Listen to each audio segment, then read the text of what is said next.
Eccola qui la nuova squadra di governo chiamata ad amministrare Raffadali. Il neosindaco Giacomo Di Benedetto l'ha presentata ufficialmente questa mattina. Ci sono 3 novità e una conferma rispetto alle designazioni della prima ora.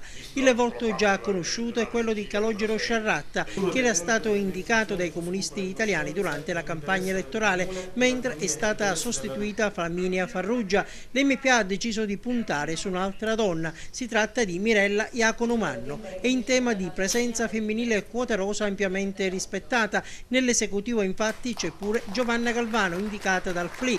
Entrambe le neoassessori sono anche consiglieri comunali, ruolo che non lasciano, che non intendono abbandonare. La quarta poltrona infine è andata all'area PD, è stata affidata a Giuseppe Pedalino. Una giunta certamente qualificata, persone che vogliono spendersi con passione e impegno per il bene della comunità, ha assicurato Giacomo Di Benedetto. Da oggi cominceremo a lavorare sodo per non deludere le legittime aspettative dei raffadalesi. Nell'esecutivo, così come avevo promesso, sono presenti pure i partiti della coalizione che non hanno rappresentanti in consiglio comunale, ha spiegato il sindaco. Io rispetto e rispetterò tutti gli alleati, anche quelli rimasti fuori dall'aula, con i quali ho condiviso e continuerò a condividere il progetto per il rilancio del paese. Ovviamente è necessaria una rotazione, considerato il numero limitato dei componenti della squadra di governo, ma ci sarà spazio, ha concluso Di Benedetto, per le idee e i contributi di tutti.